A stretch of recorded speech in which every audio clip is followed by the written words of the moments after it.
Hi అండి. నమస్తే. నేను మీ Vaishnavi. Welcome back to foodies light. ఈరోజు మన ఛానల్లో రెసిపీ వచ్చేసి టెంపుల్ స్టైల్లో అండ్ అదే టేస్ట్ వచ్చేలా క్రీమీ టెక్స్చర్తో దద్దోజనంని ఎలా చేసుకోవాలో చూపించబోతున్నాను అనమాట. శ్రావణ మాసంలోనే కాకుండా జనరల్గా ఏమి తినాలనిపించినప్పుడు అలానే ఫాస్టింగ్ ఉన్న వారికి ఇది పర్ఫెక్ట్ రెసిపీ అండి. హెవీ అవ్వకుండా లైట్గా ఉంటుంది. మరి లేట్ చేయకుండా దద్దోజనంని ఎలా చేసుకోవాలో చూసేద్దాం. ఫస్ట్ వచ్చేసి ఒక కుక్కర్ గిన్నె తీసుకొని అందులో 1 కప్పు నార్మల్ రైస్ని వేసుకోండి. ఇందులో సరిపడా వాటర్ని పోసేసుకొని 2-3 సార్లు శుభ్రంగా వాష్ చేసుకోవాలన్నమాట. శుభ్రంగా వాష్ చేసుకున్న వెంటనే ఇందులో ఉన్న వాటర్ అంతా వంపేయండి.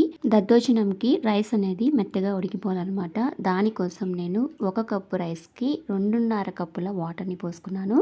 ఇప్పుడు కుక్కర్ పైన మూత పెట్టేసి ఈ కుక్కర్ని స్టవ్ పైన పెట్టేసుకొని మీడియం ఫ్లేమ్లో 3 విజిల్స్ వచ్చే వరకు కుక్ చేసేసుకోండి. అలా 3 విజిల్స్ వచ్చిన తర్వాత ప్రెషర్ అంతా పోనిచ్చి కుక్కర్ పైన మూత తీసి గరిటెతో ఈ రైస్ని మెత్తగా మ్యాష్ చేసేసుకోండి. ఇది ఆల్రెడీ మెత్తగా ఉడికిపోయి ఉంటుంది కాబట్టి ఈజీగా మ్యాష్ అయిపోతుంది అనమాట. నేను రైస్ కుక్కర్ కప్తో 1 కప్పు బియ్యం తీసుకొని దద్దోజనం చేస్తున్నాను. ఇది ఈజీగా ఇద్దరికి సరిపోతుంది అనమాట. దాన్ని బట్టి మీరు మెజర్మెంట్స్ని అడ్జస్ట్ చేసేసుకోండి. మ్యాష్ చేసుకున్న వెంటనే ఇప్పుడు ఇందులోకి 1 కప్పు రైస్కి 1.25 కప్పు వేడి పాలని పోసుకోండి. పోసుకున్న వెంటనే ఇలా మొత్తం మిక్స్ చేసేసుకోవాలన్నమాట. ఈ రైస్ పాలు వచ్చేసి పూర్తిగా కలిసిపోవాలి. ఇప్పుడు ఈ రైస్ని కొంచెం గోరువెచ్చగా అయ్యేదాకా చల్లారనివ్వాలన్నమాట. మీరు వెంటనే పెరుగుని కూడా కలిపేశారంటే పాలు వేడిగా ఉంటాయి కాబట్టి పాలు విరిగిపోతాయండి. ఇప్పుడు ఇది కొంచెం గోరువెచ్చగా అయిన తర్వాత ఇందులోకి ఏ కప్తో అయితే రైస్ తీసుకుంటారో అదే కప్తో 2 కప్పుల చిక్కటి పెరుగుని వేసేసుకోండి. వేసుకున్న వెంటనే గరిటెతో ఇప్పుడు మళ్ళీ ఒకసారి మొత్తం మిక్స్ చేసేసుకోండి. ఈ రైస్ని పూర్తిగా మిక్స్ చేసుకున్న తర్వాత ఇప్పుడు ఇందులోకి రుచికి తగినట్లుగా కొంచెం సాల్ట్ని వేసేసుకొని మళ్ళీ ఒకసారి మిక్స్ చేసేసుకోండి.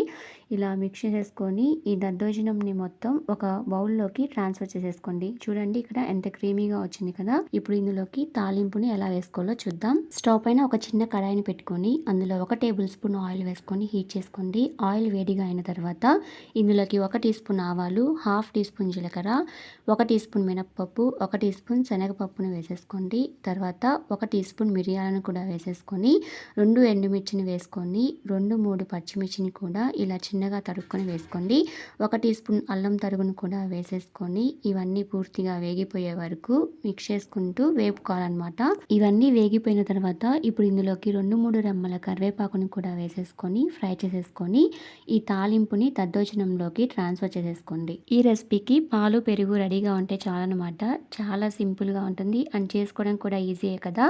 మరి ఆలస్యం చేయకుండా మీరు కూడా ఈ రెసిపీని డెఫినెట్గా ట్రై చేసి అమ్మవారికి శ్రావణ శుక్రవారం రోజు నైవేద్యంగా పెట్టేయండి. ఈ రెసిపీ మీకు నచ్చినట్లయితే తప్పకుండా ఒక లైక్ చేయండి. మీ ఫ్రెండ్స్కి, రిలేటివ్స్కి, తెలిసిన వాళ్ళందరికీ ఈ వీడియోని షేర్ చేయండి. మీరు కూడా డెఫినెట్గా ఈ రెసిపీని ట్రై చేసి మీకు ఎలా వచ్చిందో నాకు కామెంట్ చేయండి. మరెన్నో మంచి టేస్టీ అండ్ ఇంట్రెస్టింగ్ రెసిపీస్ కోసం ఫుడీస్ లైట్ ఛానల్ని షేర్ చేసి సబ్స్క్రైబ్ చేసేసుకోండి.